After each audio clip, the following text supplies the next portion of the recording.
Couldn't believe my fucking ears when I heard you might be getting released soon. Cause I ain't done nothing, man. Maybe you didn't shoot that cop. But you and I both know you guilty of all sorts of shit. I mean, everybody guilty of something, CO. Comic Book 3, Raising Kanan, Season 2, Episode 1, The More Things Change. Kanan is sitting on the beach when your girl Rock pulled up to bring him back home. To ruin his life. Yeah, thinking about the fact that she totally ruined his life. Omar Epps is getting discharged from the hospital after spending the entire summer there. He's bitching about some ring that he lost. And apparently this nigga has the heart-shaped herb because not only did he get shot in the chest and live, but his cancer is also in remission. I don't think so. Bullet wounds don't just magically heal overnight. They do here. Yeah, Omar S. must have negotiated himself some extra seasons on Raising Kanan, because nigga, what the fuck type of shit, what type of super bullet did he get shot with? This nigga Kanan hit him with a kryptonite bullet. It wiped out all the cancer. The hell is that? How does getting mortally wounded by a gunshot push you into remission? I can't explain it. Yeah, well, he got a pay raise. That's how you explain it. He got a promotion. That's a fact. That's a fact. Right off the bat with the whole memory loss shit, I'm like, all right, here they go. Here they go. Is that an example of how much levity cops get in hairy situations where if you ask too many questions, you might start pulling on strings that unravel the whole damn shirt? Or is it just shoddy writing? What are we looking at here? Power's known for pretty shoddy writing, every now and then at least. I mean, I don't know. I feel like my knee-jerk reaction is to say, oh, that would never work. That's a lame brain excuse. But then I just run my head back through all the excuses that you hear from cops for various wrongdoings. And it's just like, probably get away with that. Probably go in there talking about, I mean, I know all your names and exactly what I was doing up until the point of me getting shot. But I have no idea what happened or who shot me. Works for us. All right. Make sure you sign your memo and file it. I mean, it's possible, but let's keep in mind that Power is known for some pretty shoddy writing. So it could be a little bit of both. Lulu and Jessica are still fighting about one-hit wonder-ass Famous, who instead of making another hit or a good album, is deciding to just smoke up all the weed. You dropped the ball, Famous. You disappointed me. I sang your praises. I was your number one fan. And then you got lazy. As You fuck. got lazy. I don't even understand what the beef is, bro. Like, so if I got you into the booth right now, what would you rap? If I brought you into the studio right now, what would you do? Yeah, he gotta have some dope beats to write to. Man, what the fuck? You don't write the music, fam. We can rap about weed now. Streets need an ounce. Streets need a KD. You know what? That's probably what it was. He started rapping about some gangster shit that, like, a story that actually happened, but that he wasn't really part of. So now you got to recreate that. You got to come back with some more. You're probably gonna have to start hopping on with Kanan to get some more material. That is actually interesting. That's a big possibility, I feel like. Lulu also thinks that he finds another act in a Hispanic chick, and while he did pull some old Fast and Furious shit, she seemed hella mad for somebody literally dropping an opportunity, maybe possibly literally, right in her lap. I don't think she was mad for the opportunity from the record label that she's never heard of. I think she was mad that she was driving down the street and somebody fucking cut her ass off. Yeah, but Like, at some point, get over I it. didn't see her reach for the fucking glove compartment. Like, nigga, what the fuck is going on? This is some real, like, undercover cop type shit. Like, what are you on right now? Fucking undie. Excuse me. No, sir, officer. I don't want your card. But she finally got to hear what he said and hear him out. I mean, at least, at the very least, be like, thank you at the very end, instead of mean mugging me. It's an opportunity, fam. Trash. I don't like her. I already don't like her. So you sticking with Jess then? Nope, I fucking hate her too. So we'll get into why I hate both of them though. Juke still has that mixtape because obviously 3 months aren't enough time for her to get over her snow bunny. Obviously. Rock tells Kanan that Omar Epps is getting out of the hospital, and rightfully so. Kanan questions what's going to happen when he sees me because, you know, maybe that'll jog his memory. It's been too long. Ain't nobody even gonna believe him. That's how the law works? Is that how it works? So he's saying, "Oh, my contacts in the hospital saying he don't even know his name." First of all, they're wrong. They're wrong. Second of all, so he claims that he can't remember. Does that mean he's never going to remember? Does that mean that there's a time limit on him remembering? I don't even get the logic here. So since he said he lost his memory, to you that means, oh, my son who shot this man is clear to come back. He's good. Makes all the sense in the world to bring him right back here. And he's getting out of the hospital, not unalived. Kanan is shitting bricks because he's like, hey man, what if he have a fucking flashback or some shit one day? Like, they're not gonna not come after me if he be like, no, he was the one that shot me. I remember now. Well, you know why he's asking that? Because out of nowhere, Kanan gained some logic and some common sense that Rock still hasn't gained yet. You know why? Because he's been living in a normal house for the last 3 months where everything makes sense over there. Where they doing some normal shit. They sit down at the table and eat dinner without guns. You know what I mean? They not having quarter brick, half a brick, whole brick conversations over the dinner table. They talking about school and shit. How was your day? Did you do your homework? Make sure you drink your milk before you get up from the table. Not, hey, nigga, make sure, you know what I'm saying, you put your bandana on when you're cooking because them fumes will knock you out. You know what I'm saying? It's just a little bit different dynamic. A lawyer tells Marvin that his snow bunny left town. So now all he has is a weed possession charge, which now he has to go to an anger management class instead of doing some picking up some trash on the side of the highway. Omar Epps and Burke pull up to his crib.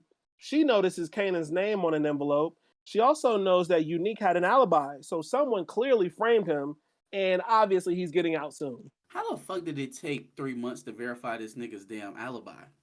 How the fuck did that take 3 months? The justice system. My nigga been chilling in Rikers like, I know goddamn well it was about 20 people that see me this night. Call them. Pick up a fucking phone. Go do an interview. Something. Shit. My boy just been down bad for the whole summer. Rock is now the only big hitter in town. Strangely enough, she finds it wise to show her son that she basically owns the Carter, complete with lookouts on the roof, their own personal elevator, right to their cracked-in palace in the sky. The plan is dope. That scene where they were getting on the elevator, right? And all the people just kind of staring at her, looking at her.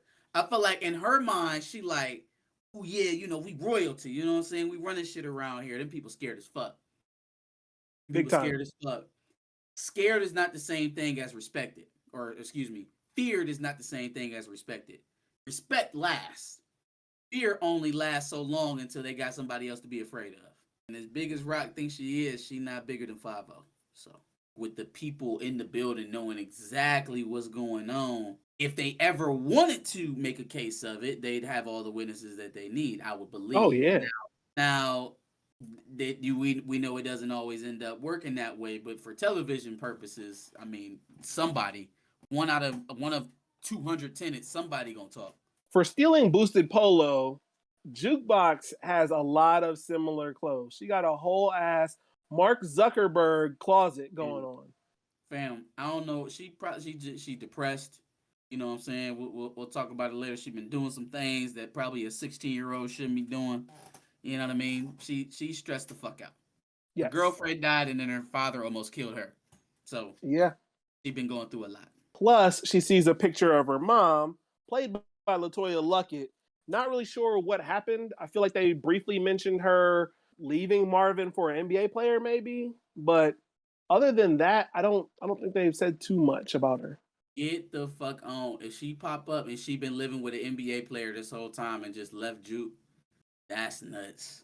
I could have been living lavish with you instead of with Marvin. The NBA player definitely deuced out on her. Maybe.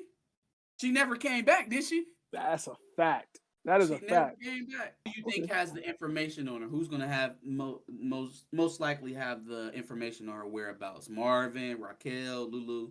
I feel like when we were told about the NBA player, like jokingly, Lulu was the one that brought it up to Marvin because they were in like the middle of like a tussle. Mm-hmm. So Lulu knows, but Rock is the one that's closer to her. So I don't know. It could be, I would think maybe Rock, but I don't know if she knows. She can find her though, if she wants to, if she's still alive. Yeah. Yep. Lulu is late to the meeting. Rock wants to expand. Scrap gambles super hard. And Unique is getting out. And Rock wants to use Unique's men to basically leave him out here completely naked so that he doesn't have anybody to go to. All these things are things that can eventually come back and bite Rock in the ass by the end of the season. At least I think so. It's not even gonna take the end of the season, bro. It's not even gonna take the end of the season. First of all, Lulu don't want to be doing this shit. You're forcing him to do it, and his heart's not in it. It never will be in it. And you can't force this man to care about some shit he don't give a fuck about.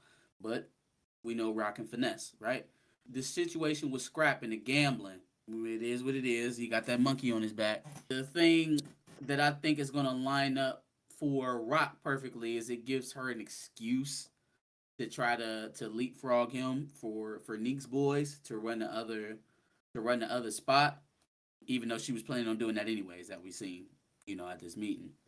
I think that's a fucking mistake because Unique is not dead, nor is he staying in jail. Like, I understand wanting to cripple this man while he's still trying to get back on his feet. If the people that are loyal to him, especially his right hand, the person who's most loyal to him, sees that there's a chance of him getting back up, he's going to snake you to help him get back up. It'd be one thing if he was dead. That's something that you can do if you got him out of here. You know what I'm saying? If you killed him, then he has nothing to run back to. There is nothing to be loyal to at that point. If he's in jail for the next 20 to life, what is there for you to go back to? But this nigga's alive and well and out. There's too much in flux at that point. What if you found a new plug? Boom, we right back in business. What reason does he have to defect? The money? Man, I don't know, man. I didn't like the idea of doing that, especially because you're creating two problems. Now you gotta watch this nigga to make sure he's not fucking you over, and now you have an enemy in Scrap. Scrap got his fucking eyeball pulled out for you, and you're about to leapfrog him for a guy who tried to kill your brother as well. Bueno. Juke has been staying with Rock for the last 3 months. And Marvin thinks that now that the family is back together for a big-ass soul food dinner, that now is the time to talk to her about everything that happened 3 months ago.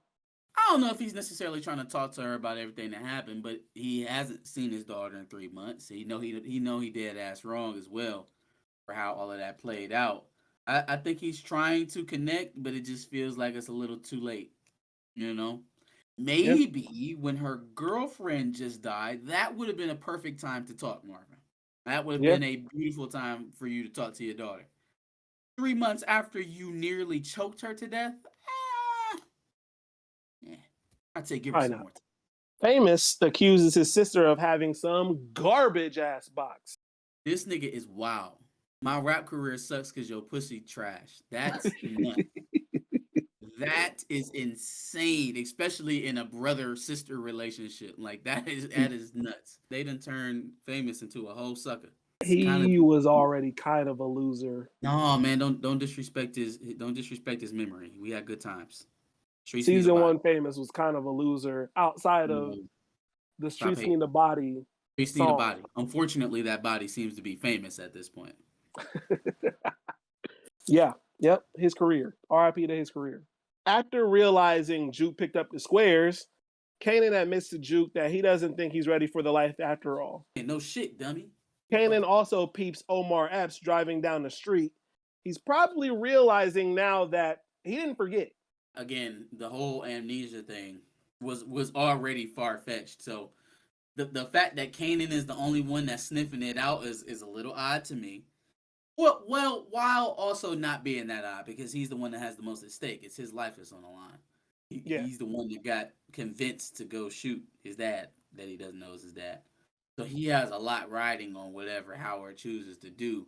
I think that Kanan is going to have to reach out to Howard on his own.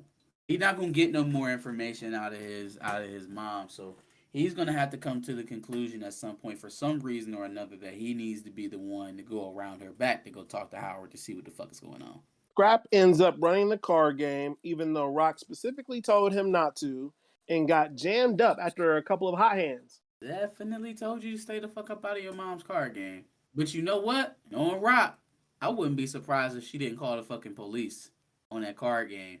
so that she had a Mm. legitimate excuse not to give Scrap that apartment. Funny enough, Omar Epps saw Scrap at the precinct, and working with what we know later on, maybe there was some talk to the police at some point. With him being alive and what we heard out of his little monologue at the end of the episode, or Kanan's monologue at the end of the episode, I think he was just trying to find a way to remind all the players on the board that he's still here and he's still relevant. Could So be. when he saw Scrap in the police office, he's like, oh, "Okay, well, let me go ahead and throw out my feeler first. Let me see what she's talking about." Unique beats the fuck out of a racist prison gang and saves some Hispanic homeboy who might end up being an important character for him later on in the season. He saved jailbait. I'm gonna be upset if he end up being a plug, because you was a few seconds away from getting your jaw set out, and that just doesn't sound very plug-ish, very plug-like at all. So I'm gonna be real upset if he's the guy, if he is him. I think he may be the guy that introduced you to the guy, maybe, but he's not him. So definitely not. Plot twist, that guy is Lobos. Fucking Lobos. Get out of here. Well, okay, well, hold on now. No. Oh, No. wait. Hold up. Hey. We predicted it. Right here on the back of the bus. I don't think so, but hey, if it does end up being that way. Okay. So Tommy and Ghost worked for Kanan before Ghost and Tasha set Kanan up and sent him to jail. Was there Connect Lobos at that point? Were they still messing with who is it? The Tainos? Is that who they was messing with at that time? I believe so. Lobos met Ghost and Tommy through Kanan. Ooh, and it was a younger dude too. Younger, frail dude. He seemed a little, I don't want to make any assumptions about his orientation, but he seemed a little, a little softer. And he was a little light in the boots. Lobos, while he was a cold-blooded killer, he was a little flamboyant. So that could be Lobos. That you said that as a troll, but that might actually be Lobos. If it does, we called that shit. Symphony Basket is back. The man with the amazing name. Symphony Basket. Is he tripping? He's basically, once again, giving parenting advice to Rock, and she is not hearing none of that shit. He giving it too soft. He giving it way too soft. Hey, look here. Look. I don't know what kind of fuck shit you got into shooting that fucking police officer and then sending your son halfway across the country. What I need you to do is stop. Now, either take him out the game or stop calling me. Ain't gonna be no more of this. Oh, I love you and I love Kanan, so I'll do whatever, regardless of what you do, whether or not you listen to my advice or not. Man, the hell with all that. Stop giving her out and out. Stop being her rescuer. Because as long as she got that, she gonna do whatever the fuck she want to do. Stop letting her fall on you when her decisions lead her into bad spots. Make her eat one of them decisions wholly so that she has to learn from it. Like, he's being way too soft with her. Even when he tried to take her outside and tell her how afraid Kanan was going on their way down to Virginia. Man, that didn't do nothing to her. At all. It made her ask her son to speak to her. But I think, as we'll see by the end of this episode, it didn't really affect her the way it was supposed to.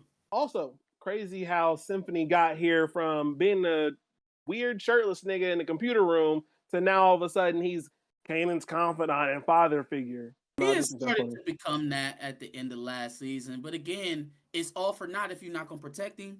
It's all for naught if you're not going to protect him, if you're not going to do what's in the best interest of Kanan and not just Rock's box. You doing what's in the best interest of keeping her happy while keeping you close. That ain't going to get it. Lou brings Zisa, the Hispanic chick from earlier, to the studio.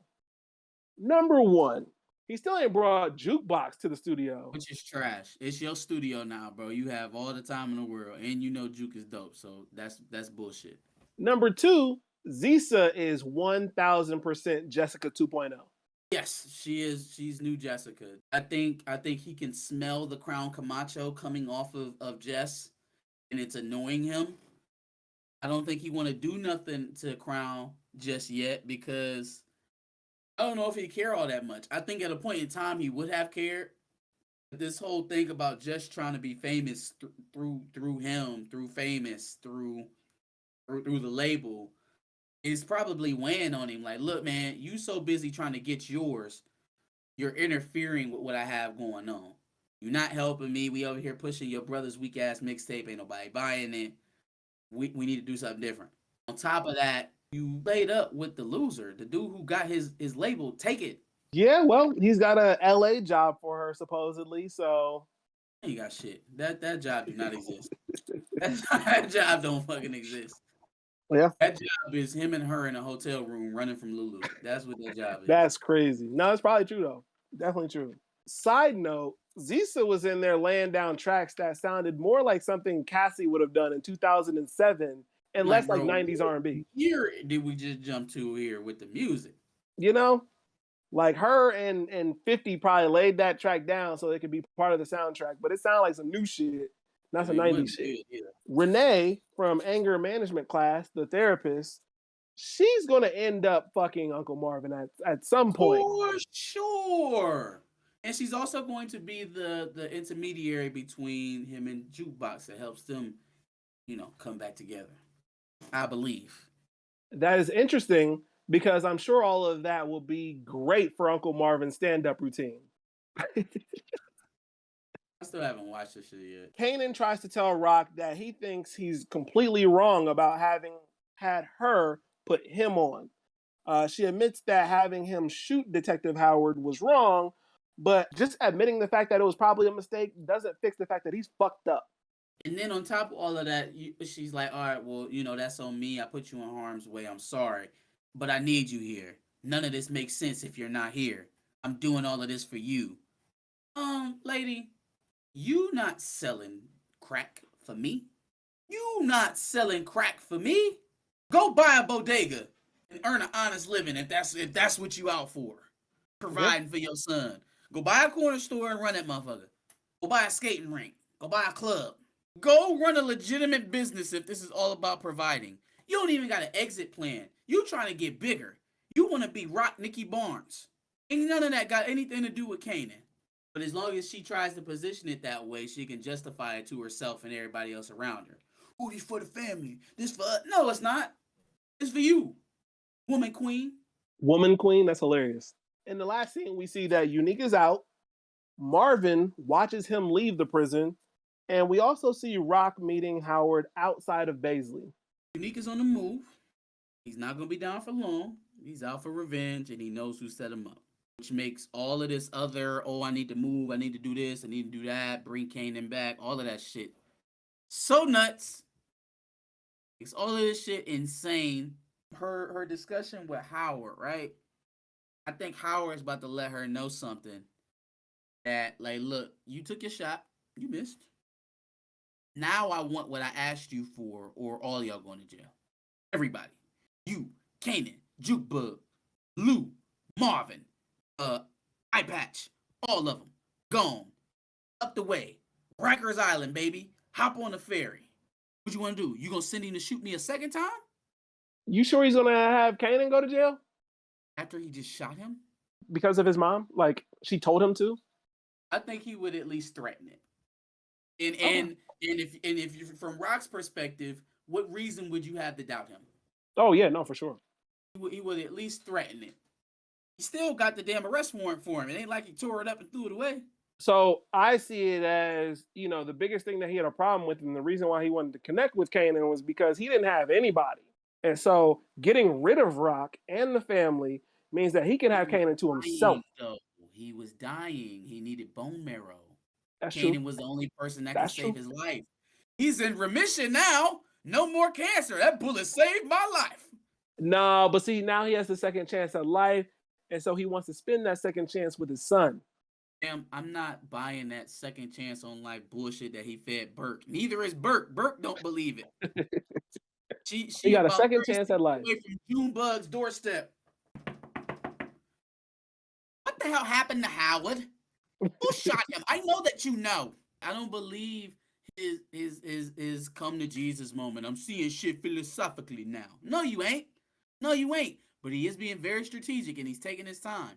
He's putting everything in place because he like at this point when something like that happened to you, you feel like you bulletproof. You Yeah. like you took your best shot, you missed. Now I'm coming at you full tilt. And I'm gonna do it in a way that you can't escape. I'm not about to let you slither out. Ain't nobody about to escape this. I got you right where I want you. For I sure. think that's what he's about to tell her at the park.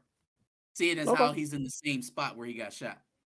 Yeah. Yep. I don't think irony is that heavy in this damn show. Before the episode ended, we saw a preview for episode 2, which included Unique being back and obviously struggling with the current plug that he has. Scrap is out and mad that Rock is basically locking him out of the situation after running the card game when she told him not to. And Juke wants info on her mom. I don't understand, bro. Dude from The Wire, the plug, I don't understand him.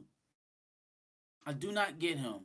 So at first he was like, "Hey yo, I told you to did all that shit with Neek, you didn't, so now you out, right?" But obviously he's selling to her again because she jumping out the gym after Unique went away. But then now Unique is back, which is the guy you originally wanted in the first place. You're not helping him? Because he's a person of interest. Okay. Got it. How many different things was Raquel a person of interest in? A lot. How many different shootings, drug deals, drug operations is she a person of interest in currently? Yeah. From D-Will on up, it seems to be he pulls his support arbitrarily so far. There doesn't seem to be a guideline to which he's going to live by. Other than if you my right-hand man and you trying to make deals behind my back, you got to die. It seems to be the only thing that he's ironclad about. Everything else is so fluid. Yeah. Oh, yeah, I know I just told you last week that I don't fuck with you and I don't want to sell to you and that Neek's my guy. But he went down to jail, so I guess you're it. Why wouldn't he just pick somebody else? And then if Neek was your guy all around and he got off, he's not being charged, then person of interest don't mean shit. Suspect. Being detained, charged, indicted. Them is the bingo words. Person of interest, everybody who worked for you is a person of interest. Anybody who has ever shot a bullet for you is a person of interest. It just seems very arbitrary to me. I don't know. Maybe I'm hammering it home too much. Scrap not getting the 40 tower, that is going to hurt her, man. I just do not understand people in these shows who end up smacking away their most loyal people. It's a recipe for having yourself be snaked. Yeah. You got this person who has all this information on you, been working all this time, and then you shun them for no good reason. Like, there was no real reason that Scrap had to be put at odds with Rock over these fucking card games. Not a good enough reason, man, for now you trust the person who tried to kill your brother more than Scrap? Come on, man. Come on now.